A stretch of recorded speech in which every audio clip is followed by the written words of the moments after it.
And then 1 month went by. I had like the beard oil, the brush, everything. It was always like real patchy, right? Yeah. I don't know, man. But the beard oil never made it never itchy, never itchy. It was a game changer. It was like, oh, there was tea tree oil is what I used, and then like as it kept going, it grew on me. And then right before I came back. I went to St. Louis for a weekend, and when I came back, decided to do the 75 hard challenge. That's when I shaved it all off, and I looked in the mirror and I was like, that dude's hideous. I can't.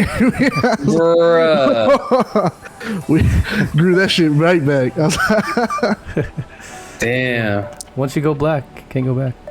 Hey. Probably wrong analogy here, but you know what I mean. Not bad analogy at all. You guys have the outline ready or up and running? I do. So obviously this is a podcast about random stuff. We don't really have to go by the outline as much as it's there. We can just go off tangent as much as we want, to be honest. And Michael, you're seriously our first online guest. So how does that feel? Oh God, a lot of pressure. So you're actually our second guest overall, but our first online.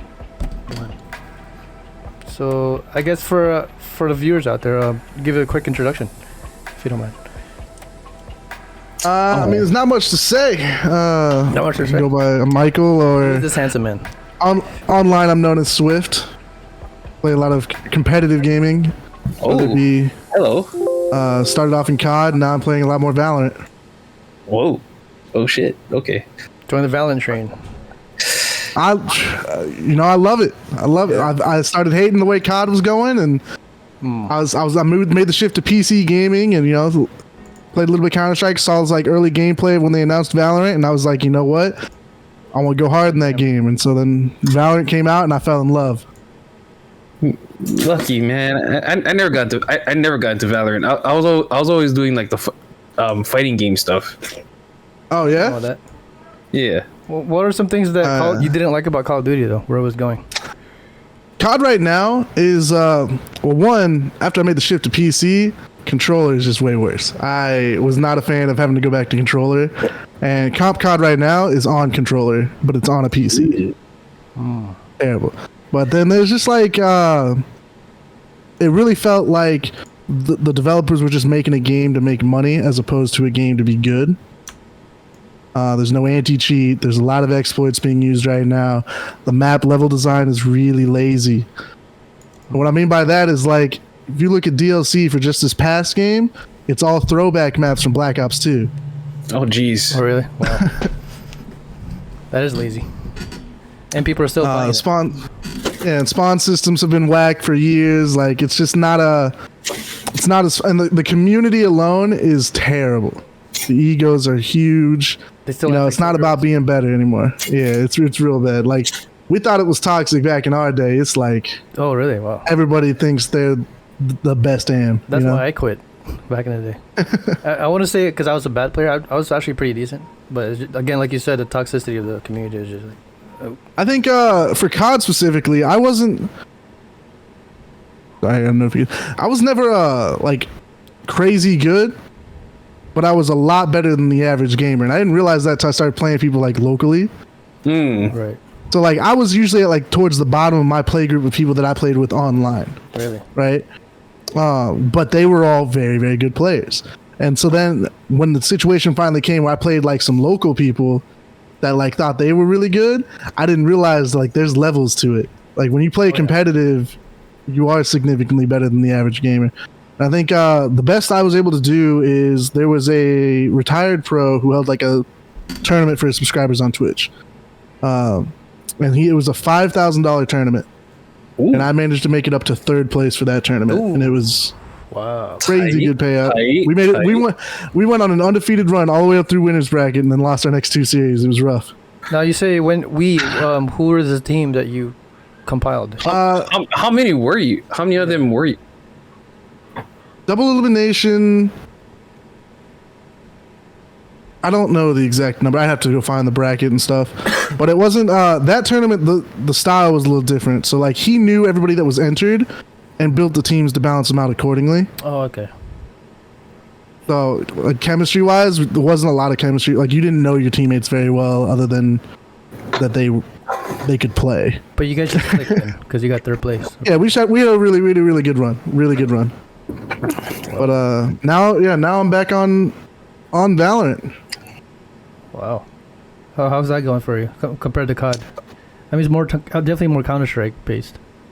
I think I'm much better at Valorant than I was at COD. I think I have a better understanding of the game.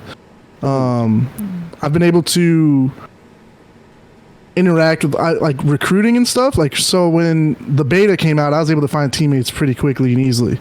Sure. And now I think the community is a lot easier to build around. And with the esport being so new, it's a growing community, and it's very obvious in that. Shit. Yeah. It could end up or maybe actually no, now it could be like one of those like I wouldn't say like yeah. I would say it'd be like the level of like league tournaments kind of deal where they have like is it already are we already like past that stage? Like, I don't think it's quite that stage yet, but it is Riot that's in like behind it. So Riot obviously runs leagues, tournaments and stuff like that. So I can only imagine that Riot is going to put as much as they can to push and grow it as much as they can, like they did with League. Like, they've already done it. They know the algorithm. They know exactly how to do it. They're just going to do it now with an FPS instead of a MOBA. And you see how big I don't League think. Yeah. Yeah, I don't think it'll be like the next giant, like end all be all esport, but I do think it will be a big esport. Like in Korea is huge about Valorant right now. They're huge about every game. bro, Yeah. it's crazy. Their pot prizes are insane. Like what, $1 million? Oh yeah. Like, the Dota I think is millions. Dota, yeah. Like, sheesh. Yeah, and I don't even know what's going on in that game. That's how much of a new one. Like mobile. But yeah, it's not for me. my favorite Valorant team is actually from South Korea, and they're getting ready to gear up for the next Masters event, which is in Berlin. And it's gonna be the first time that we're gonna see some of these teams play off against like North America and Europe. See who really is the best in the world. Oh, I guess for the noobs out there, like me and Phil. So Yep, guarantee. and from a pro Valorant, semi-pro Valorant player, such as yourself. I'm there what yet. is the what is the game about? Like, what do you do? What's the goals? What's the what do the teams? So essentially, it's search and destroy for anybody that's played Call of Duty or Counter-Strike. It's very Counter-Strike focused. There's attackers, defenders. There are agents, is what they call them, they're called the Radiant Agents, and each one is got its own kit. So by kit I mean special abilities. Like, you have 3 abilities and an ultimate. So we'll take Phoenix for an example. Phoenix is the biggest, most all-around agent in the game. One of his abilities is a flashbang, but it's got a stipulation on it. The flashbang has to curve. So when you throw it, you curve it to the left or you curve it to the right, which means you have to play it differently depending on how, like, what angle you're at.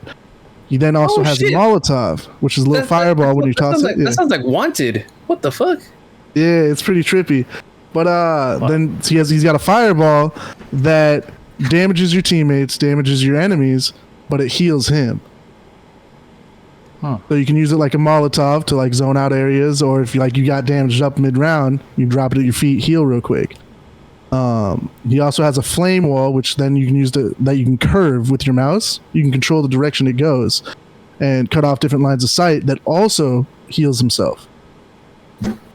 And then every agent has an ultimate ability, and like in his case, he sets a spot on the ground and runs out, and if he dies, or it's like 10 seconds, and then when he dies, he goes back to that spot that he set on the ground.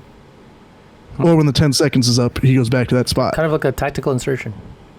Yes, almost exactly, except it's on a time limit. Now, there's a lot of risk when you do it. If you do it in the wrong place and someone sees, because you can see the spot on the ground. So if someone just waits for your ult to run out, you're going to go there and you can't do anything for like a second. So they can just like knife you in the back or something. Like, if they know where you're at, you're probably dead. Ooh. Oh shit. And there's different styles of agents. So like Phoenix is a duelist, meant for like those one-on-one engagements, pushing, creating space for your team, stuff like that. But then there's like controllers. Controllers are meant to, usually they're smoke agents. So like they'll drop smokes to cut off lines of sights and help you take full control of the site or retake the site. Sure. There's sentinels, which are very good at stalling and slowing people down, and they set up traps. Like Cypher's got tripwires that can, like if you hit a tripwire, you're slowed unless you shoot it. You can be seen through walls, which then is comboed with smokes and different things like that. So there's a lot of like synergies between different abilities that allow you to set up strategies and executes and retakes throughout the game, which adds like a little extra element to it that CS doesn't necessarily have. Now, I know Counter-Strike as a game mechanically is much more challenging than Valorant is. I think Valorant caters a little bit more to less of the mechanic side of things. In a sense, like much more balanced. Not to the extent, but just a much more balanced gameplay. I don't know if it's more balanced. I think balance is the wrong word. I just think it's easier. I think it's an easier game to get into and pick up than Counter-Strike is. That's why you picked it. Gotcha. It's easier. I mean, I'm significantly better at Valorant than I am Counter-Strike, and I'm not ashamed to admit it. I've tried Counter-Strike once, and like, nope. No, I just got headshot at every game. Like, I'm good. Yeah. Back to Call of Duty. But for Valorant, like, what character did you try, emulate, or not emulate, but like, you kind of attracted towards? As of right now, it depends on the maps and who I'm playing with. Okay. Like right now, I am kind of in between, like a main, because I believe there's like 15 agents, give or take. 10 to 15. But I'm kind of in between because every update they start changing and tweaking to try to balance the abilities and shift the meta a little bit. So like when I started, I played as a Brimstone. Brimstone was a controller that dropped smokes and had a Molotov. It was very simple, very easy, and I think it was just because I was trying to learn the game that I was like, okay, this is what I wanted to do. And at the time I was IGLing for the team, so I needed somebody that like I didn't have to focus too much on abilities. As time went on, so we got out of beta, went to launch. Reyna was released, which was a new agent, because they release a new agent every act. And Reyna is what we call the noob killer. There are a lot of people in Valorant that claim that they main Reyna, and it just means that if they play anybody else, they're not going to get any kills. She's very, very good at killing low elo players. Her kit's based around getting kills, though. So it's like if you get a kill, they drop an orb. And that orb you can then heal, which you can overheal to gain armor, which is unheard of. And you can do it 3 or 2 times. And then her ult just is a steroid that lets you kill everything for free. Well then. As easy as you say the game is, it sounds very complex. There's a lot of intricate synergies. Like I said, like Korea's really got it down to a science. Right. And the difference is, so like in North America, you see a lot of duelist heavy comps and people that kind of like, we got Tens in North America who gets away with things that he just shouldn't get away with. He's got like inhuman aim. He walks in, gets a 3-piece, and that's their strategy. Okay. In Korea, they decided that they're going to break it down to the ability.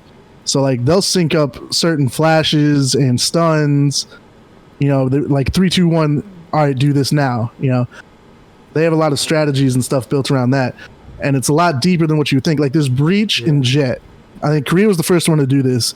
And Breach can shoot flashbangs through walls. Wow. Aims at a wall, shoots the flashbang, flash comes out the wall. There's setups where Jet can dash really fast, but there's like a second that it takes to pull out your gun, so you can't do anything. Mm-hmm. So there's setups where when the buy barrier goes down at the start of the round, Breach shoots a flash through a wall while your Jet dashes forward. So the enemy team's flash, and before that flash is done, Jet has their gun back up and can shoot everybody that's been flashed. Interesting. Like little strategies like that allow you to really change how the game is played. And what's the team called that you're following? The team my favorite team is Vision Strikers. They I think they went on like a 140 game win streak in Korea at one point. Oh, Because from what you're describing, like how gameplay wise they're in Korea is, I just kind of want to watch some of their games to see. Oh yeah, Strategic. absolutely. Vision Strikers is Yeah. incredible. So there, you would say maybe right now Korea would be like S tier in terms of like Valorant. You know, In my play- opinion, I think Or the Korea is the best. Is the best as far as the meta. the meta. Now, there's some like anomalies that get put in there because Sentinels has won the last Masters event, which is a North America team, but they have tens, and tens as a player doesn't make sense. It just doesn't. He's that guy that he, like I said, he'll walk into a situation and kill 3 people and get away for free, and nobody knows how he did it. He just did it. Wow. Like it just doesn't like if anybody else were to go in and try to do that, they would just die. So he's like John Wick. He'll just He's go in nuts. and clean sweep, like no strategy, just go crazy. He's the scariest player in North America. like just go out. Yep, see you bitches. I'm out. Who would you say in a 1v1 situation, like who would Korea pit against tens? Against tens, Because I feel like Korea's more team based. Who's like their top individual solo player?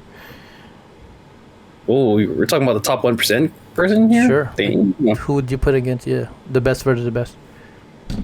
I think if I'm picking a player, I'm picking my favorite player, which would be Stax. He's the captain of the Vision Strikers.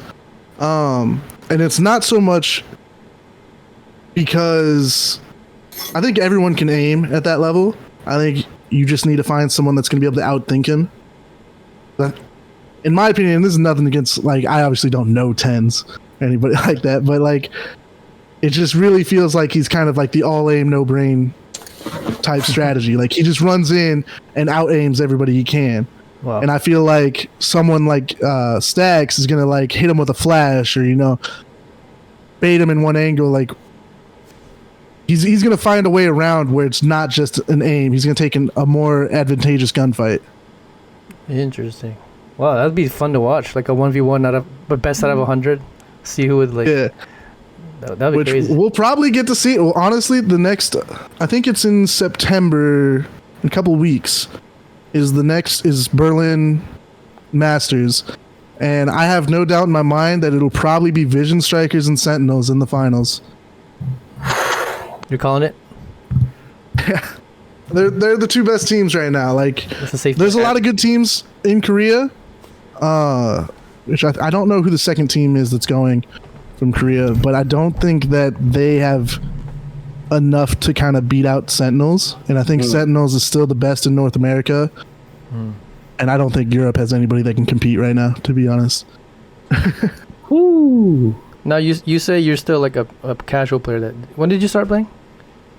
So I played in the beta, which would have been, so like right at the beginning of the game, back when like Twitch was blowing up with Twitch drops. Oh yeah. And everybody was going crazy. So I played back then, and then they introduced like ranked. I think I made a Plat 3 my first ranked season, and then I ended up peaking at Diamond 2 after a couple seasons, and then I took a solid break a little more recently because it was like game launched, the team that I had put together just vanished. They kind of stopped playing, and I was Life happened. a little upset about it. I was like, Damn. I was like, put all that work in, is whatever. And so I was like, it's tough. I was competing a lot back then. Was struggling for a little bit, and decided that it was I needed to take a break, step away, start playing a little more casual, and realizing why I enjoyed the game itself. I met a good group of people that really showed me how to play the game for fun as opposed for just competing. Because it got to a point, like after COD, that I was only ever playing games that I could compete in, because I thought that competitive drive was what I wanted to do. And then I started realizing that I was only competing to prove to other people that I wasn't bad, not so much that I was enjoying the game. That's the most important. And that's what that group of people really helped me. They're called the Chill Hill. Great people. We did customs and stuff like that. We would do customs, and it was like, it wouldn't matter if you lost 13-0. You'd be like, all right, load up the next game. We're running it back. It was a good time. And it really like helped me realize it's like, there's so much more to this than just being a competitor. Sure. But then like more recently I was like, I started playing comp again with some people, and someone was making some shot calls and Oh shit. running executes, and I was like, that itch was starting to come back, and so I started practicing again, loading up the game labs. I'm like getting my skills back up, and I think this next act I'm gonna get my rank back and start looking at potential teams and see what I can do. Interesting. Damn. How does the ranking systems work in Valorant? It's terrible. I hate it. No, it's not too bad. There's a lot of it catches a lot of slack, but it's elo based. So you do 10 play. So you have to win 10 unrated matches before you can even play ranked now, and that's to kind of for them to determine where your skill level is on an MMR level. And so it's a hidden MMR value, and then you play 10 placement matches. Those placement matches are based off of your unrated MMR. So whether they think you should be silver, gold, or it starts in iron, bronze, silver, gold, plat, diamond, immortal, and then top 500 in the area is radiant. Which is just top 5. The same thing as immortal, just higher elo. Sure. And there's 3 tiers in each one except for Immortal, but I believe they're changing it to be Immortal 1, 2, and 3 again after this next update. Not confirmed, it's just, I think they said that. So when you win, there's like an algorithm that bases off of whether they think that you should have won, like an odds page, right? So they take your team's average of your MMR based the other team's average of their MMR, along with some other things like how you did and how the other team did, the round deficit between like how many rounds you won versus how many rounds they won. And then you get a number at the end of the match, and that decides how much you lose or gain after each round. And it takes 100, I think they're called rating points. It takes 100 of them to rank up. So if you start at, we'll say 10, in silver 1, you need 90 more points to get to silver 2. Sheesh. And how many points is worth, like one match worth, I guess? It depends. Yeah. Because so if your account gets flagged, they have algorithms that flag accounts as smurfs, or if they believe that you shouldn't be at that rank, you're going to gain more elo faster. Really? It's like their counter smurf tech. So I played a game on my Smurf account with some friends. I was silver 1 after the placements, won 1 game and jumped up to silver 3. That's 100 and something elo in 1 game. Shouldn't happen, but it did. They didn't catch it. I think on average, you're looking at anywhere from 17 to 23 for a win, and then you can lose anywhere from like 26 to 8 for a loss, depending on how bad it is. Bruh. Huh, there's a lot of mathematics to go into that in terms of leveling. Yeah, and there's a lot of stuff behind the scenes that obviously I wouldn't know, that Riot would know. Right. To indicate. Huh. How do But it is a lot easier to move up and down. Sure. How do I guess it's similar to Overwatch. I guess you've never played Overwatch though, so I can't really compare this. In terms of the ranking, diamond and silver, how does that work in this game? So like I said, it starts in iron, is the lowest. Then it goes bronze, silver, gold, platinum, diamond, immortal, and then radiant is the top 500. It Makes just sense. tells you how much you gain after the match, like the match summary. Yeah. Okay. Yep, you find out after the match how much you've gained or lost. And there's a performance bonus for whoever did the best in the lobby. It's the match MVP. But it's usually 5 or 6 points. It's usually nothing crazy. Right. And once you hit diamond, I think you lose the performance bonus. It's just, they believe that you should be there. So it's just wins or losses. Well, dang. Well, there's definitely a lot to take in for us noobs over here. We definitely have to start playing to even have a gist of what's going on in that game. But I think it's a lot of fun. I do think games like that, or like PC FPSs like that, are sure harder to get into right away. It's something like you got to spend a couple weeks in, learn the mechanics, so that you kind of like adjust. Mm-hmm. Because it is a different type of shooter. It's not like COD where you just aim down sight and shoot everybody, because the bullets don't always go where your crosshairs at. It's like Counter-Strike. True. It's kind of a learning curve. It's a lot of you're not supposed to be moving and shooting at the same time, which get a lot of people.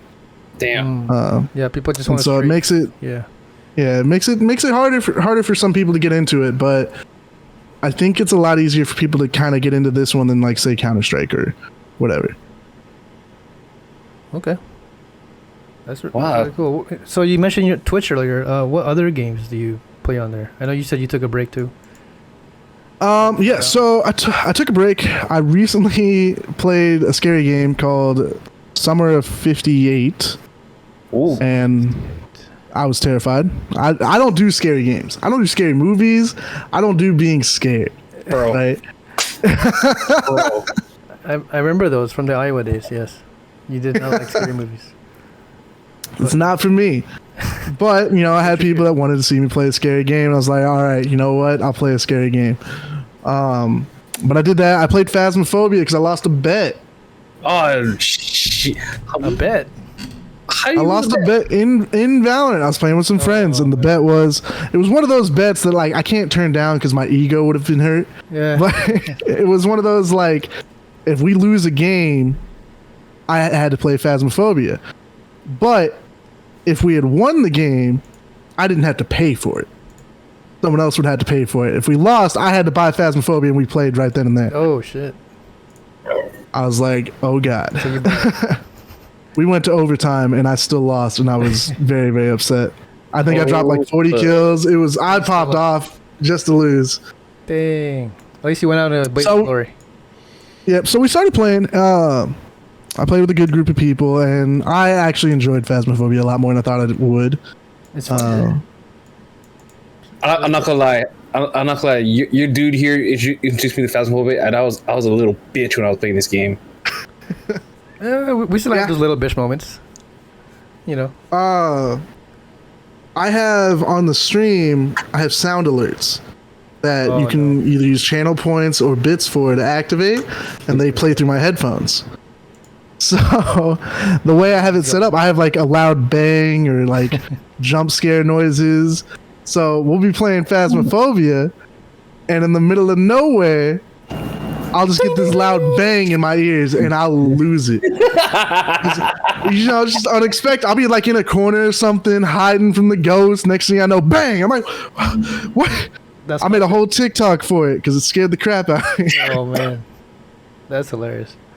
That's some content. But get in your head. yeah, no, it was good for content. Like I said, when I was taking my break, I started looking more into content, and I was like, well, if I'm gonna slack off, I might as well slack off and be productive. Like Yeah.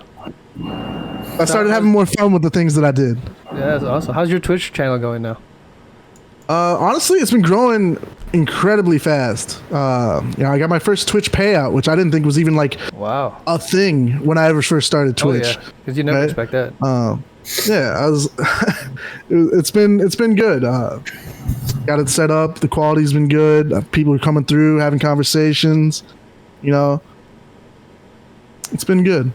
Damn. And how long have you already been on been on Twitch, like for like a year, a couple years? So I've been on Twitch. It would have been multiple years, but I've never consistently streamed on Twitch until I would say. I think I took a couple years ago. I took about a 3-month. I was focused streaming from console and stuff, but I never had a PC to do it. So then this last year would be the first time that I was consistently streaming because I had all the equipment. I had the mic, the cam, all the monitors, everything I needed, and I could play games on PC, which was just better than streaming console. Oh yeah. So it would have been this last year. So I would only say maybe taking streaming kind of seriously for as a hobby, 7 months top end. But my problem is I still don't have a consistent schedule because I've still been working around I'm going back to school full time, and that's classes just started.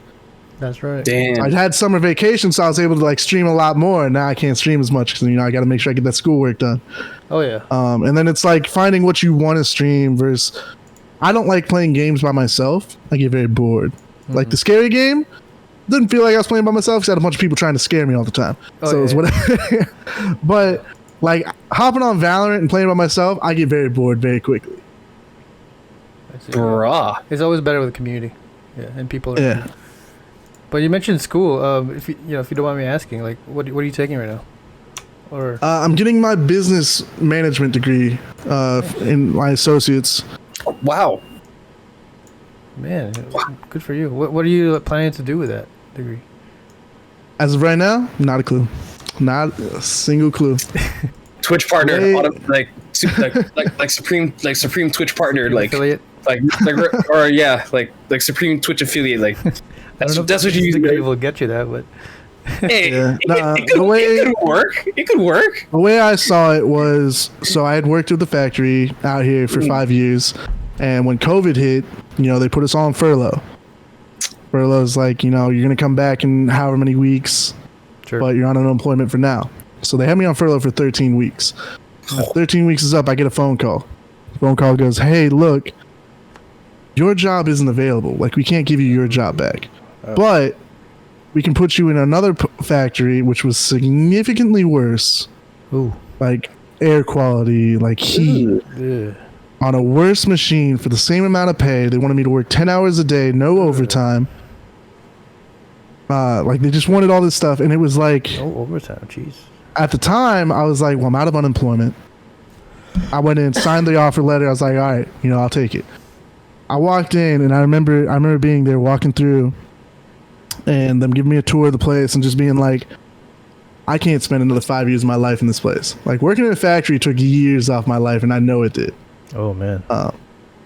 Just from, like, the stress levels of everything. Yeah. I don't think, not physically, but, like, stress. Mentally. Stress of dealing with, like, the bad management or the long hours or stuff like that, like and I'm sure every job has that to an extent, right? Sure. But I was like, could I see myself here for another 5 years? And I was like, there's no way. And I looked at the guy, I was like, look, I don't think I can do this. I walked out. I left. Oh, wow. First thing I did, called my dad up. I was like, look, because it was the most scared moment I've ever had, to be honest. Like, I've never, like, because I didn't know, it was at that point, I didn't know what I was going to do. Sure. It was the first time that I just left without a plan. And I called my dad up and I was like, look, I couldn't do it. I was like, don't be mad, but I don't have a plan. I need to figure out what I'm going to do for the, like, future, My dad, he's like, you got two options. He's like, one, go work in a fast food place. Get a part-time gig somewhere. Retail, yeah. He's like, two, go back to school, get your degree. We get student loans, buy myself some time to figure out what I want to do or whatever. And once you get your degree, get a better job and then work in fast food and stuff. And I was just like, I'd worked at a Buffalo Wild Wings before, and I'm like, I really didn't want to go back to fast food. I really didn't want to go back to part-time. Wait a minute, you worked at B-Dubs like a chef? I worked in the kitchen. Oh. Yo. Which I'll tell you right now, I learned how to cook a lot of things Oh, shit. Hey. from working in the kitchen, because not from the stuff that you make on the menu, but from what everyone's making off the menu. Yeah, I see where you're going. No, but yeah, going back to the mental stress part, like that definitely adds into the whole adage that like money doesn't buy happiness. You just gotta doesn't. look at your life like, what am I? And doing? it was a good gig. Like, it paid well. We had full benefits, 401k. But at the end of the day, I was just like, Yeah. was working. Are you happy? I would go in at like 2:00, leave at like 1 in the morning. I was like, I just couldn't do this. Wow. Bruh. What did you have to do again? If the job that you had? So I started off, when I first got hired on, it was all steel. So it was a pack out line. Okay. And basically they H&I makes office furniture. I believe they're the number one like manufacturer in office furniture. It's like if you have a desk or a chair or any kind of cabinet, it was probably made through them. Okay. Oh, damn. Now, when I started in pack out, I would just take parts, put them in a box, put a label on it, send it out. Occasionally, I would assemble things that needed to be assembled, put them in the box, send it out. It was fine, entry-level gig, whatever. Then I went into the manufacturing side of it, went to Flex. Flex was a steel department, and I worked a press where I would take a giant sheet, like we're talking like 8-foot long sheet of metal, put it up into this machine, press a pedal, it would bend up the metal, turn it, do it all the way around, made rectangles basically all day. And they were the skirts, which are the front part of like desks. Right. Oh shit. After that, I got an offer for a job to go to Oak Laminate, so H&I owns all these factories. Oak Laminate was like a block from where I lived. So I was like, I was going to get paid more. Convenience. And I could walk to work. Nuts. And the factory was much, much nicer. Air conditioned. Like there wasn't oil in the air. It was like wood and laminate. And in there, I worked on an edge bander. Now, what an edge bander does is, I don't know if your desks have it, but the trim that goes around the edge of your desk is what I would put on. That's all I would do all day. Yeah. I'd feed it through a machine, put in new edge banding. And that's what I did for 10 hours a day. Well, truth be told, I actually built my own desk. Nice. Yeah, that's right. I think honestly, that's the way to do it. I tell a lot of my friends that you should be building your own desks because I think office furniture is overpriced. I think desks are overpriced. It's insane. Yeah, either that or buy them off Facebook Marketplace or something. Get a good deal on there. Good place to get some good stuff. Not for retail. I think I got one of my monitors from Facebook Marketplace. Oh, yeah. It's fun doing the hunting for your setup. That's my favorite part. Because after you're done, I was like, oh, now what? Because all the fun stuff is done. Now you just gotta like put it together. But yeah, so all steel, and then from there you kind of just decided go back to school was the best for you. Went to Oak Laminate, and then I just decided, I was like, well, if I go back to school, that gives me 2 years. 2 years to, one, get my degree, and then 2, use what I learned to find a career or potential job path that I do want to do. So like, I might not know exactly this. I'm only in my second semester, so I don't know exactly what I want to do for my future, but I do know that I would like to have a business somehow connected to esports. Oh, because esports has always been a big passion of my life. Huh. I wonder how that would take place. I know you don't know either, but that's very interesting. How a business. I know, like small business management was a class, and one of our finals we had to create a business, and I made it was like a half mini arena, half retail store for esports. So like, imagine Best Buy, but Best Buy is strictly for esports. Wow.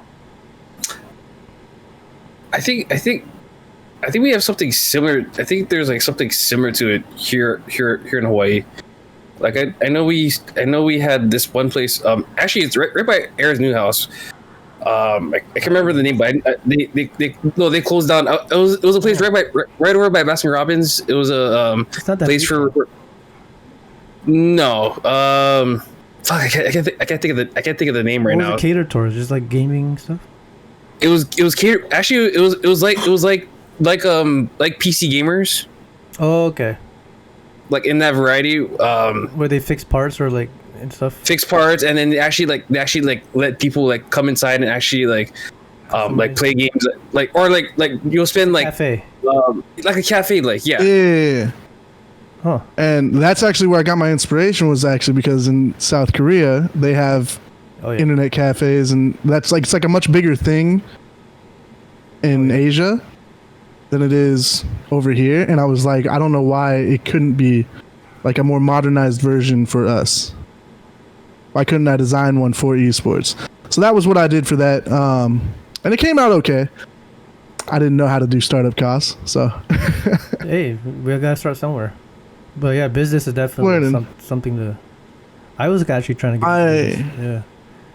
My latest thing is I've been learning how to design clothing. Oh. Because I've always used Photoshop as a hobby, graphic design. I've been able to do a lot of fun things with that and whatnot. Yeah. But recently I started looking at. I was like, what can I do with streetwear? I saw a lot of TikTokers going on the streetwear run. I was like, what can I do? Could I do that? Exactly. So I made some design, made some rough concepts, and then I made some rendered versions. And now I think I can't manufacture like jackets, hoodies, and stuff like that yet. But I want to at some point. And so I think, where would I get the what for it? The blanks. I have access to some. Okay. Oh, all right. Underground. I don't know. Like I've got a lot of stuff that just I've had over the years, and decided I was like, oh, you know what, this is what I need. And I do. Obviously, I would look up for some templates and stuff like that. I would need, which I can actually. Your audio cut off. oops. Oh, sorry. It's because I went too far to the side. Oh, I see. Yeah. But I can send you guys what I've ended up making real quick. Yeah, man. Let's take a peek. So I don't know how big you guys are on anime. At the time, I needed an idea to Not as much as I used to, but give me a theme, right? Sure. And so we decided that I was gonna pick an anime character, which I ended up choosing Bakugo from My Hero Academia. Okay. So everything was themed off of him. Dope. And so you'll see in a second, there's like some drawn versions, and those are like the rough concepts, right? And then I made some more realistic versions. Wow, that sounds very exciting. But yeah, I know Phil used to be big on anime back in the day. But yeah, Icon and stuff. there we go. Yep, sorry. I had to go to two separate messages. This is actually pretty good design. Oh shit. Wow. What I'm thinking is, because I can't manufacture jackets and hoodies and stuff yet, I do have access to manufacturing t-shirts very quickly and easily. Like I could have a whole line out probably by next month once I finish the design. So I think I'm going to end up releasing like on the side, doing some t-shirt designs and start selling out some t-shirts soon. I'm gonna tell you right now, I love the orange and green. That was the color scheme of Bakugo, and that's why I was like, I kind of mess with it. I'm gonna assume you already got your connection with a dude who can actually print like really good sublimation prints. Yeah, I have access to. Well, I got a few options that I'm looking at. Whether it be stuff mass producing, I'm probably going to outsource to a website just to handle shipping and stuff like that. Sure. But I have in Texas, my mom's down there, and they are really, really big in crafting right now. My mom and my grandma, they bought a bunch of equipment down there. They got heat presses and stuff like that. Sure. But the newest thing they just bought that I want to mess with is they got an embroidery machine. Wow. Oh shit. I just got the call. I just got off the phone with her like a few hours ago, and she's like, "Guess what? We just bought an embroidery machine." And I was like, Damn. "Hold on, Bro. I'm making some specialty stuff." I love embroidery machines, especially like the ones if you go to like freaking like lids and they make like custom hats like right in front of you.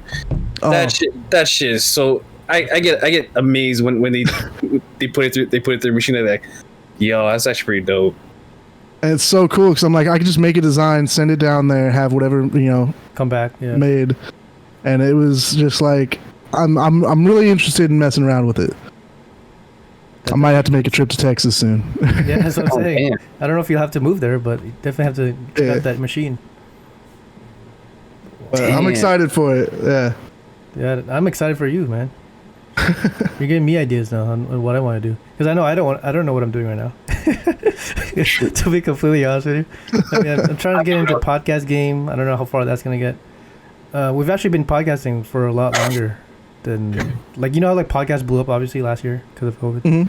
But podcasting for years, like 5 years at least 5 years. It's crazy. And we want to take it to the next level, but we just kind of hit this stagnant spot where we just don't know how to get to the next level. So we're definitely in that marketing and TikTok. I've learned TikTok is insane for impressions on everything. I know multiple people that just went to Twitch off of TikTok. I got a friend named Ray. She went viral on TikTok, and not like crazy viral, but viral enough to have a few thousand, Sure. followers and stuff. Then made the transition to Twitch, and the amount of people that I met that are like, yeah, I found her Twitch stream through TikTok, and I was like, through TikTok, like, Yeah, how do you incorporate TikTok into, making money? I'm assuming it's just like you kind of like when you're making like all like the funny subtext on the bottom, like yeah, so you make all that funny shit like so to my Yeah, it's just little things like like say if you're playing a game or something, you like highlight go check out this, go check out our podcast here. It's a great platform. That's what you're saying. TikTok is really good for impressions. Like I said, I'll upload a YouTube video, and depending on the algorithm, get like 50 views within the hour. You upload a TikTok, you could have hundreds of views within the hour. Like, I guess strike while the iron's hot, man. I gotta check that now. but I do highly recommend it. I think TikTok followings, TikTokers are just insane. Also, it helps that TikTok is a very addicting app. I think I was very anti-TikTok. I slept on TikTok for so long. Oh, didn't have it installed. Nothing. Next thing I know, someone convinced me to like install it. It's gonna change your life. I'm spending 5 hours on TikTok one night. I'm like, what the hell am I doing? I was the same way until 5 minutes ago. Until you sold it to us. Dude, I've always been on the fence with TikTok. Like, oh man. This is where people getting all all these funny trends, like the cranberry juice skateboarding guy, or fucking people getting roasted, or Ray William Johnson doing roast. Some people like, fuck. Yeah. There's obviously like there's a cringe side of TikTok, but there are a lot of really good creators on TikTok, and they have good ideas and stuff like that. Like I said, the streetwear stuff. I would have never even considered designing streetwear until I started seeing people design streetwear, and I'm like, I think I could do that. Like stuff like that's I think really really cool and inspiring, because it's like there's just so many ideas, or even like comedic bits. Right? You suddenly have inside jokes with people that you share to TikTok with. What's your TikTok, bro? I'll give you a follow. Mine? I think it's just Swift Bomb with 2 eyes. Oh, yeah, Swift Bomb with 2 eyes. Last thing I uploaded, I think, was the Phasmophobia. Oh shit. 169 views. God damn. Yeah, I'm not big on TikTok, but then usually I just upload Valorant clips, highlights and stuff. But Right. Again, you said impressions, right? That's all it is. Yeah, it was just crazy. Just every little bit helps, right? Sure. Every little bit of marketing that you do somewhere, you get another 10 views here, 10 views there. Go on Facebook, you get 5 people from there. Twitter, you get another 20. Like it adds up slowly but surely, and all it takes is one person being like, I think this guy's not terrible. Yeah. Let me show my friend. Bruh. We definitely are in the golden age of just technology, advertising kind of thing. So we gotta use it. So I think all of the resources are out there for you to be as big as you want to be. It's just you got to put in the work and connect all the dots. And I think social networking is the biggest thing to grow any channel. Oh yeah, that's for sure. Wow. Why I think a lot of these big up and coming streamers, so like a lot of the new people, like we'll say, I don't know if you guys remember the OK Boomer girl that blew up. She's on 100 Thieves now as a content creator. Really? Yeah, she blew up from TikTok. One TikTok blew up her whole career. She became a content creator. One TikTok? People like that, yeah. It was called OK Boomer back when Bernie Sanders was running for president. Oh, that's right. Yeah. Yeah, went nuts. Jeez. But people like that, she's got a social media manager that set that TikTok up. Wow. Like the importance of knowing how to manage your social media can help elevate you to a whole nother level. Yeah, a level you've never thought is possible. Exactly. In this day and age, going viral is insane. Yeah, and it probably save you from having 9 to 5 jobs. All it takes is once. Yeah, just that one lucky star. I guess what are your plans going into the future in terms of like social media? I guess you're just kind of in this growing phase now, right? Because you got everything you need. For me right now, I'm in what I'm calling the training arc, right? Or that's what my buddy Blaze would call it. He calls it the training arc. It's where I'm leveling myself up to get ready for my final form, right? Okay. So like I'm going back to school. I'm focused on making sure that I get everything done for that. So I don't want to fail in school and then just all this time be wasted, right? And money. So making sure I'm a lot of money. But tuition. Last semester it was about $3,000, so it wasn't too bad. 'Cause I'm going to a community college. That's actually not bad. Yeah, this semester it's free. Oh wow. Nice. Hey, But I'm still taking student loans. So. Hey, take it and run. It's free. Yeah, I just found out that I got approved for a scholarship. Or I'm not entirely sure, but we were applying for a scholarship that was going to make it free. And when I went just check today, they took my tuition fee off. So we'll see where that sticks or not. That's awesome. Yeah, so it was good news. But for me, I'm just kind of trying to figure out where my passions are and set myself up for the future. So like I do want to start streaming a little more consistently, but I've been waiting for school to start so I could set my schedule up around school, as opposed to like summer break was great. You know, I could have hopped on any time and whatever, but I do need to set up consistency.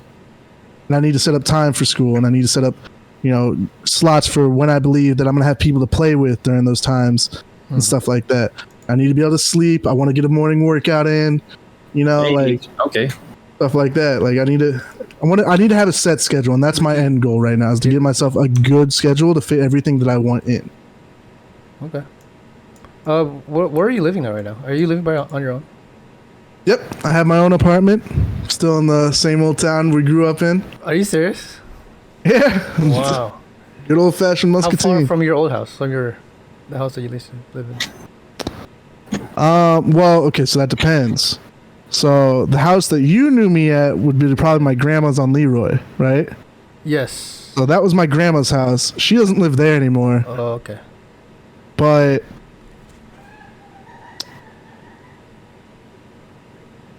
trying to think. Probably like I live down Mulberry and like a block away from Mulberry. Oh, okay. So Pretty close. I don't know. Did we have Hy-Vee Main Street before you left?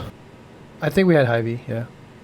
Well, we had Hy-Vee, which was down by like Walmart and stuff like that. Yeah. But Hy-Vee Main Street was like a smaller version of Hy-Vee, but downtown-ish. Like it was off Mulberry. Oh, okay. Maybe that I didn't really. Okay. I wasn't there for. I live. Oh, you know, okay. So Leroy, if you go to the bottom of Leroy, so the other side, not Mulberry, but I don't know if it's Isaac, I think. Yeah. Yeah, I'm like 3 blocks from the bottom of Leroy. Oh, okay. Down by the hill. Yeah, I live on. At the bottom of the hill. Bottom of the hill. I live on Oak Street. Oh, okay. Oh, that's not that far. That's walking distance, biking distance. Yeah, I could have easily just walked to the house. Could you check if my house is still there? Oh, it's there. So Still painted a weird color too. oh Tear damn. that shit down. Probably haunted. Hey, that might be a good phasmophobia map. I don't know. Yeah. Haunted by the dog. The new Damn. Leroy map. Check it out on Phasmophobia. There you go. What are you saying, Phil? Oh no, I'm just gonna chime in on this one. Like, how did you guys like meet? Like, was it through Rex or just just at school? Kind of like, you know, like how did To be honest, I know it's through. It would have been through Rex, because Rex and I are the same age, and we would have been You guys all were- like you were in the same class at Grant, so elementary. But then like I would go over to Rex's house and we'd all hang out, and I would be there. they introduced me to airsoft. That's right. I forgot about that. So we used to Man, all the airsoft in the memories. backwoods. cool? With no padding, no helmets. No, it was so we were stupid. It was It's pretty fishy. Yeah. those woods were like super steep. Like if you made a bad step, you were falling like 20 feet into a stump. Like Bro. I remember that was my friend's backyard, and he once took a shit in there.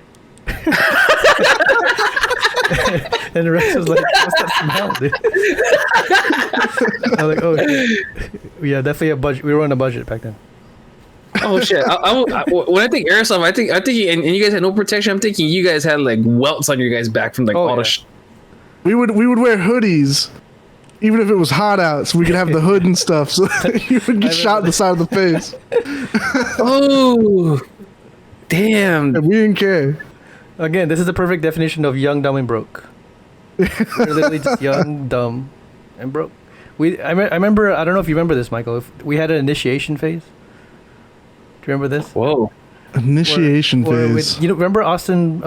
Shit, there's like 20 Austins. Austin Clark. Is this the one where you like would shoot us at point blank? Yes, which we would ask you like, oh, pick the weapon. We'll shoot you the full clip in your back, and you're in the group. Oh, okay. See, I didn't have that. Mine was you guys would take the gun and you like held it to my leg and just pull the trigger once. Yes, point blank. Because like, so point blank, if you don't know about airsoft, doesn't hurt. Doesn't have time for it to like travel. There's no velocity. Yeah. Whereas, like, if you're like, even just a few inches away, you're gonna feel it. That bitch is gonna. Like, you don't really feel it. But if it's like right against it, it like stops it. So like it stings, but not like. Okay. I guess like a tiny pinch kind of. There's no momentum. But that's what I remember is, you're like, you gotta take a shot point blank, and I was like, was it the shotgun? Not about it. No, I think it was probably just the XM8. The XM8. Holy shit! I can't remember. You remember that? God dang. What the? A trip down memory lane here. Yeah. That's crazy. But yeah. I remember we traveled to some like Green Hill area or whatever just to spend like an hour there airsofting each other. I ended up going to Alex Johnson had a place. Yeah. Out there and airsofted with him. How did you know Alex? I thought it was just me and Rex that. I mean, we all lived in the same area. Alex was in my grade. Yeah. Oh yeah, that's right. You guys are in... How's he doing? Honestly, not a clue. Oh. He's one of the people I have no idea what happened to him. But everyone else because he stopped with the social media. Like really? Last I knew, I think he was going to U of I to become a music teacher. Huh. But after we graduated, never heard from him.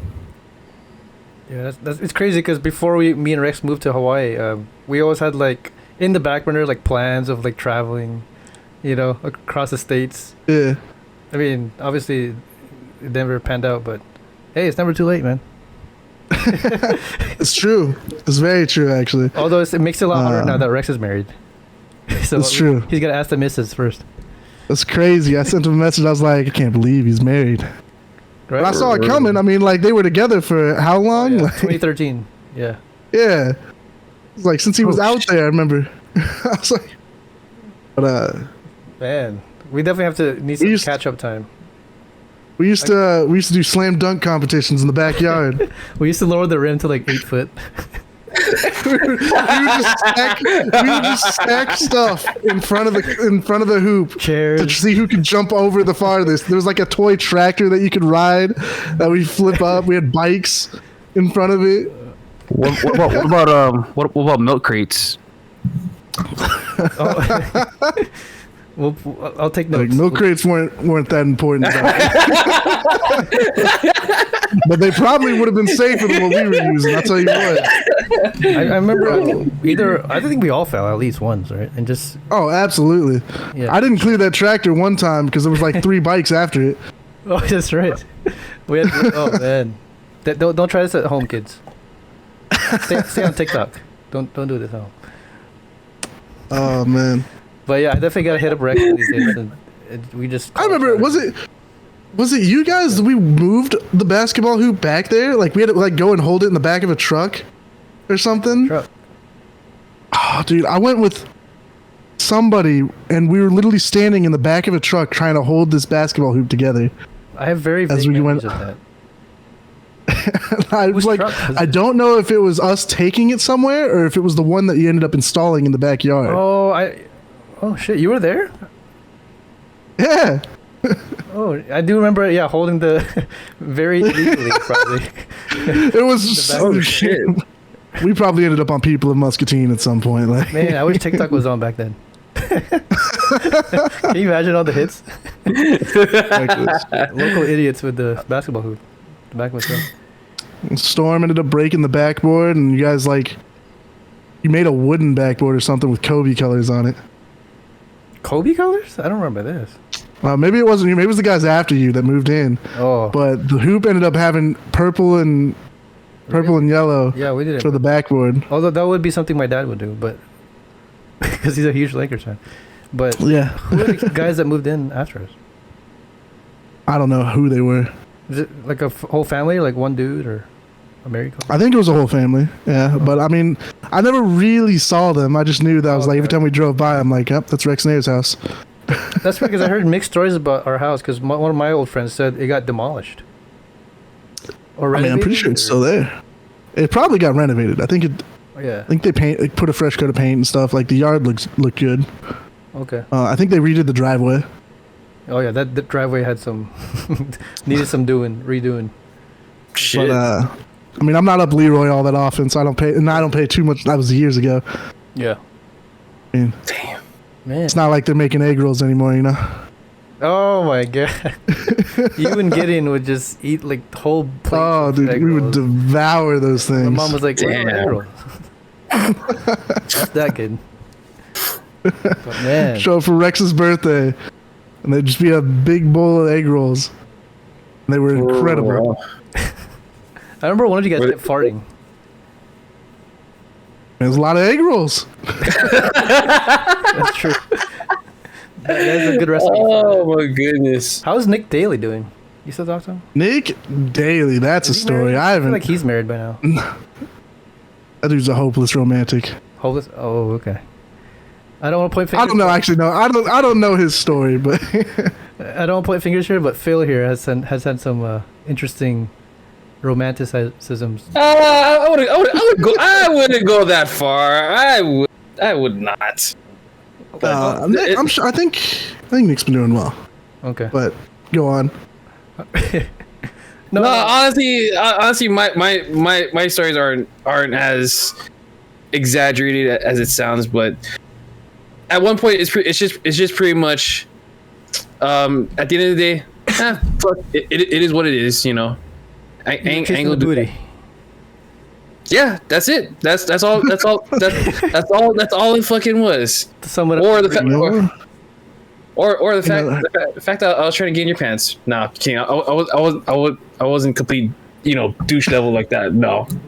That's good. You were a victim to the 3 B's in life: big booty bitches. Yes. So all the time, bro. it's okay. We've all had ups and downs. I'm sure, Michael, you've had your fill of ups and downs with Oh, yeah. relationships. I've had I don't know how far you want to get into that. But not so much relationships. Won't go that far. Friendship? But I've had some good encounters. you didn't get friend zoned, did you? I've been friend zoned a few times. Absolutely. It's What? okay. Yeah, it's okay. Oh, I feel like that's every guy. normal. Every guy has hit a friend zone with at least a few girls. You know. yeah. But Makes it's your sense. choice to stay in there or get out. That's also true. But I think there is a real negative connotation with the friend zone. Hmm. I think too many people have this mindset that like being in the friend zone is bad. And I think that's because when you meet someone, we'll say like we're gonna use the term for like if I meet a girl, right? My first thought process isn't are me and this girl compatible, right? Like are me and this girl meant to be together? Like that's not my thought process anymore. I think too many people believe that every girl that they meet, they have a chance of being together with, right? And so then that's when they get upset when that girl friend zones them because they're like, Oh. yeah, well, what's wrong with me? And I'm like, it's not even like that. It's like they're comfortable with you as a friend. Like, what's wrong with that? Like, what's wrong with being friends? Because you wouldn't have that same reaction if there was a dude or like Right. like your homie from down like that you grew up with, right? Right. Like you're doing the same shit. You're having a good time. Do you guys have fun spending time together? Like, what's wrong with that? Like, not everybody that you meet, you're meant to be with. Oh yeah. And I think once, like, you get that mindset, you start getting a lot more genuine friendships with people. Like I have a lot of friends that are girls, and like honestly, having friends that are girls are great. Sure. They're great for advice because getting a different perspective that's not like us from like a guy's perspective is great. Oh yeah, it's different. Yeah. But hearing from a female perspective, from a female's perspective, you do kind of get that side of the story, or that side of the angle. Like Exactly. what's it like from that perspective. Yeah, and now I'm not gonna say like obviously you can't control how you like who you catch feelings for, like who you are attracted to in that sense, right? So like obviously if you're in the friend zone with someone, you catch feelings for them, which I mean this happened to me. I'm sure it's happened to plenty of people. Oh, you catch automatic. feelings for them, like then I obviously can understand like being upset that you're in the friend zone, right? I can sympathize with you with that, but I don't think that just because a girl has quote unquote friend zoned you, you should be like, oh, you know, I can't talk to this girl anymore, because like that says to me that your only like intention isn't to like build relationships, right? It's to get in that booty. So don't Yeah, you're don't just take trying your to dick. chasing that poontang, you know. You just Yeah, there are other avenues where you can do that, and There you don't go. use a human being for that. Yeah. Black.com. Anyway, yeah, I guess in terms of like, you know, friendships and relationships, like just don't be so ambitious in it. You know, have low expectations. yeah, Or just sub to the OnlyFans. That's oh it. my god, you had to put big facts. There you go. Yeah, sub to his OnlyFans. First month is free. Yep. Only, Well, basically, you're just gonna see me. Basically, my content is pretty much just choking out people. You know, that's it. Just choking out people what until they tap. position is this? Rear naked choke. Okay. So doggy style. Oh yeah. Gotcha. Oh yeah. Defective dong style. There you go. Defective doggy. Okay, I gotta get that image out of my head. There you go. It is. So yeah, Michael, it seems like you're doing pretty well for yourself. You got your apartment. You know, it seems like you're on a pretty good trend up in your life. I've been doing well, it wasn't always like that, right? So like Sure. I think I went through a lot of shit earlier after like the COVID thing and everything when I decided to go back to school and stuff like that. I didn't know where I was and, you know, all the stresses and stuff, and it helped me I met a few people that really helped change my mindset, and then that's when I decided to do like the 75 hard challenge. That's right. And I think that was at that moment that I decided that I was going to change how I thought about things, change, you know, myself physically, mentally, and have more of control so that I would have the correct mindset to go forward and set myself to be the person that I've always envisioned myself being, as opposed to the person that I was currently. Well, let's rewind this a bit, because you know, at one point was very, you know, obese. Obviously, you look very good now, but at one point you weren't happy in where you were physically and obviously mentally. I was very big, and then I did that St. Louis trip, and actually that St. Louis trip was what kind of snapped it in my head that I was like, I got to do something. So the way it worked was I went down there for this girl's birthday. Her name was Nina, real good friend, absolutely incredible. I'd Not met friend her zone, right? early in January. What? What's that? What'd you say? Not a friend zone. No, we're just good friends. Okay. Real good friends. Yeah, sorry. Yeah, no. So like, I go down there, right, and I meet her and all of her friends, and we're having a good time. You know, we had an Airbnb. I was down there for a few days, but it was like we were at a club. Like she goes, I want to go to the club or whatever. So we go to the club. We're dancing, you know, having a good time. I don't dance. First off, not a good dancer. But like, Girls love that. you know, getting drinks and stuff. And I'm hanging around with all these beautiful women, right? All incredibly attractive women. Sure. But the only thing that was going through my head was looking at all the guys that were staring at me, wondering why I was there. Oh no. And I had this self-doubt going through my head the entire time. Man. And I was like, do I deserve to be here, you know, with all these girls and whatnot? And I was just like, it kept running through my head, and I felt terrible. Insecure. Oh, absolutely insecure and unbelievably terrible. And that's nothing with like the girls never made me feel that way. Like everybody there was very inclusive about everything, right? Like they were all incredible about it. But when I came back, that's when I decided, I was like, you know what? I never want to feel that way again. I never want to have a situation where I'm doubting myself, right? Whether it be my abilities, the way I look. I never want to be like, if I'm standing next to a girl, I don't want to doubt that I don't deserve to be there. You know, like I want to have that confidence built up. What made you think that? Because it's not like the guys like told you actively, like, oh, you know. No, it was just it was just insecurities in myself. Okay. Right. I didn't have the confidence I needed at the time, and that's when I thought it clicked to me. I was like, look, I know who I want to be in the future. I know the type of person that I want to be, and I'm like, if I can't have that confidence, if I don't have that confidence now, what do I need to do to change myself to get to that point? Sure. You know, and I don't know if you guys know, I've mentioned it a few times now, the 75 hard challenge, right? Yeah, go. Yeah. I was want to go a little bit more in depth into what is this 75 hard challenge? It's the 101. So the 75 hard challenge was designed to help you build healthier habits mentally and physically. So for 75 days, you have to follow a diet, right? There's no cheat days. You drink a gallon of water a day. You have to take a progress picture every day. You have to read 15 minutes, or I think it's 10 pages a day. Here, let me pull up the picture. You have to do 2 45-minute workouts a day. Wow. One of which has to be outside. Fair. 2 45 minutes. Yeah, the 2 45-minute workouts is rough. How far apart are they? They just have to be separate. Okay. And then again, it's all to your discretion on what your workouts are. There's no break days. Wow. So like, you know, if you're working out every day, your body takes a pretty big toll. Sure. Yeah, I thought you would need rest days, right?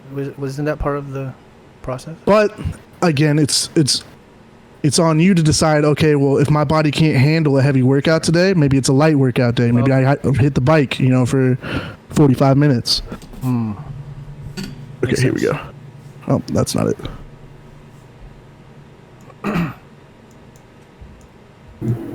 So I gotta scroll quite a ways to get to it. So to recap, pretty much a full 75 days. So that's pretty much 2.5 months.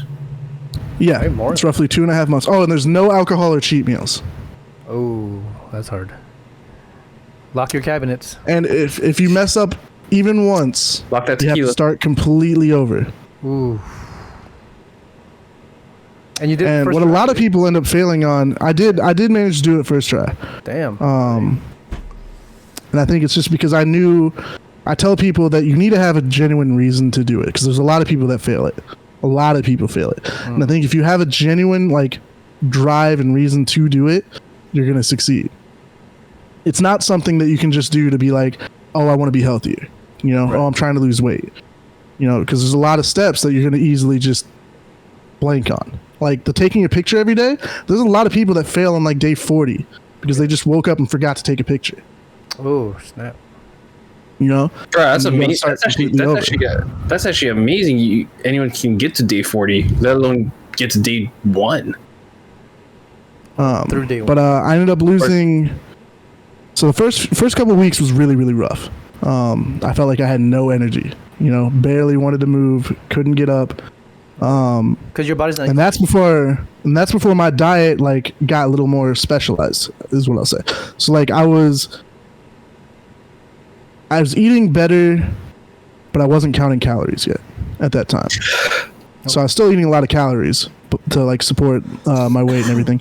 But I was like, I would wake up, didn't want to move. It was terrible. Damn. Then I started finding the correct workouts that I wanted to do. So like my outside workout, I would wake up at 8 in the morning, and I would put a backpack on and go for a 45-minute walk.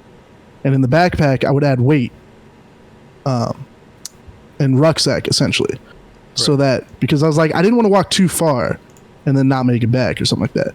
So I was like, well, how can I make this walk burn more calories? I was like, I'm going to start adding weight. I'm up to like 90 pounds right now in the backpack. Damn. And so that's what I do every morning, and that's my outside workout, whether it was raining or whatever. I had to do it, you know. And I think I had a really, really good support group to help push me through it. I mentioned like Nina. I would text her in the mornings, be like, you know, I got to do this workout.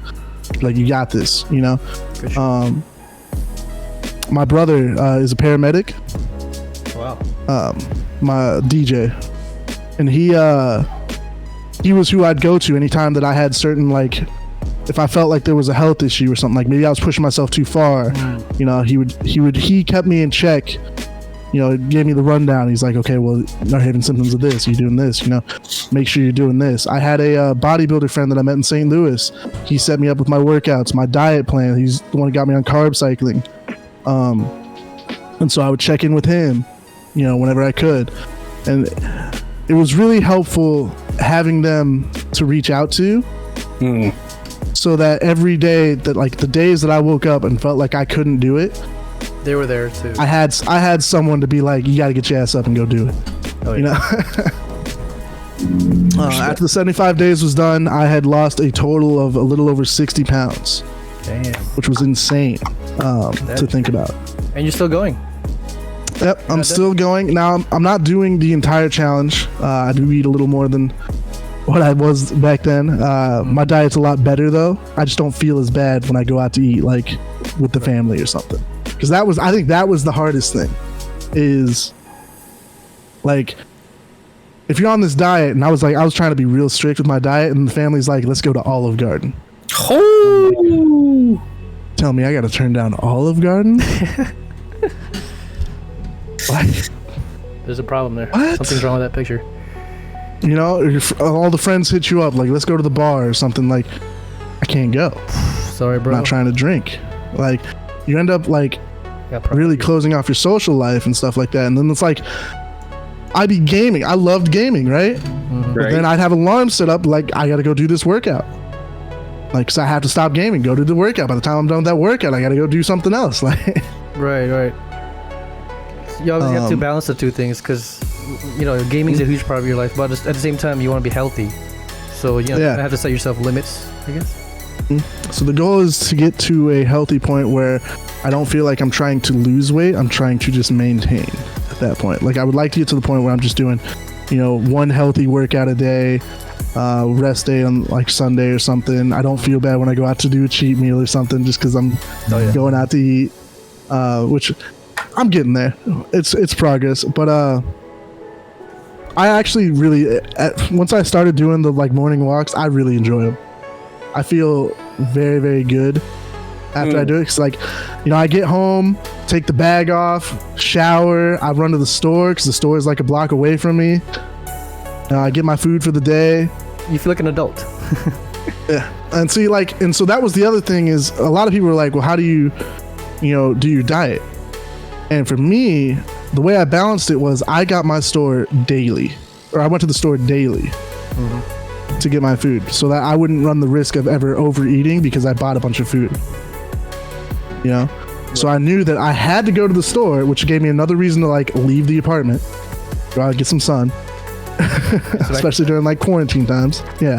It was exercise. And then I could buy exactly what I needed for the day. So it's kind of meal prepping in a way.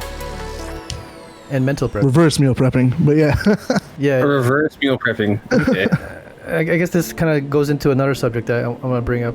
So obviously, Mike, you're what? 28, 27, 26? 27. 27? I turned 27 this year. Yep. Obviously, I'm very, very proud of you because, you know, you sound very, you know, like you're set. Not set in the way that, you know, you want to be, but like you're grown up is what I'm saying, which is good. Where me and Phil's dilemma is we're still living with our parents. Well, embarrassingly. I don't say it's embarrassingly. It's just that when you come in and you live in Hawaii and you listen to all like the commercials, all the stuff, and or you have people tell you that Hawaii's paradise. No, it ain't. Yeah, this coming from people that actually live here. It sucks to live here. Because my point is like I still want to move out, obviously, and we're trying to look for places, preferably the mainland, because I feel like there's more opportunities there. ultimately, because there's really nothing here on this rock. I gotta say that. So right now we're pretty envious of what you have right now, Michael, because I do want to move out and just have my own place, do my own thing, and that's what's the other thing that's stopping us from streaming full time, because like obviously family members, we can't just full on be playing till 2 in the morning, and you got grandma over there or my little brother or whatever. So yeah, you just gotta look at, I mean, like I said, what it was for me is I looked at what I want, my vision of myself. So like what I want people to perceive me as in the future. Like how do I want to be? And I was like, what are the differences between what I am now and what I could be? Right? What is in my power to change that? Like for me, it was like, okay, I want to be successful. I do want to make money.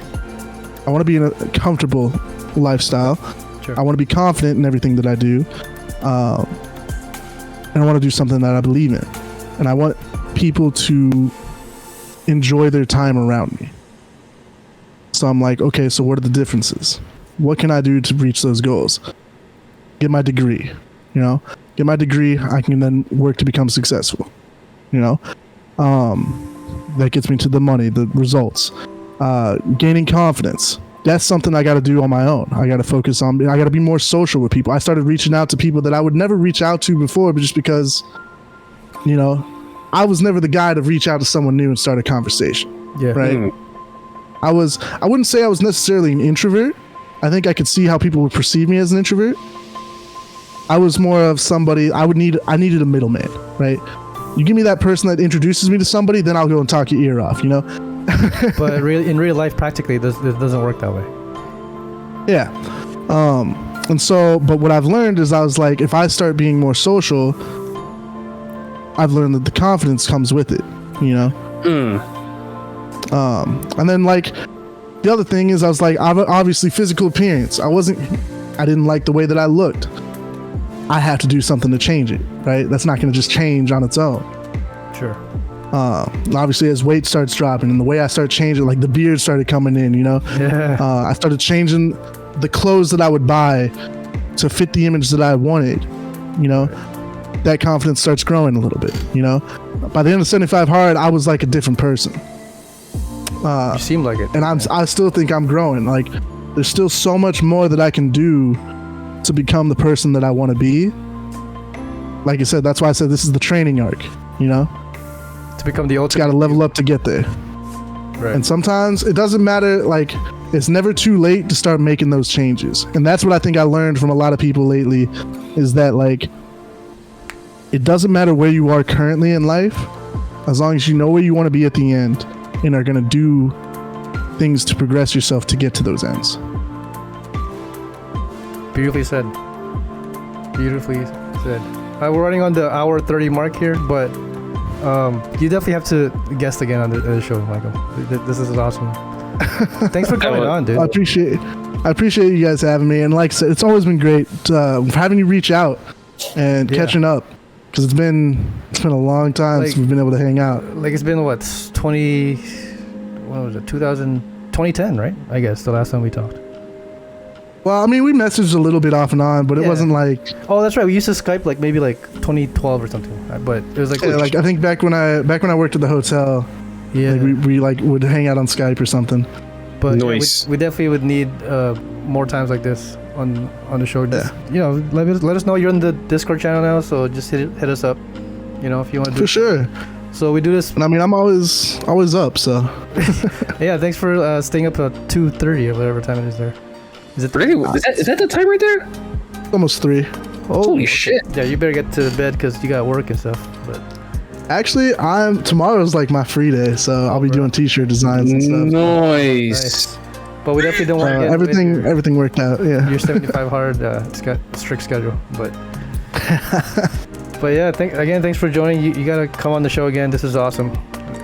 We just learned a lot from you today, so this is great. Like I said, I appreciate you guys having me. Give us a shout out, because I know you're sure in there. To your so where can we find the podcast? Yeah. So this is All the Above on Panoramic Gaming channel on YouTube. So just hit us up. Panoramic Gaming. We have 2 channels: Panoramic TV, Panoramic Gaming. So just give us a follow. Give us some support. If you guys want to see us making content, that's what we do. There you go. So with that being said, I will bid you guys good night and good luck with everything. All right. Have a good night. Peace out, guys. Thank you so much, Michael. Nice meeting you, man.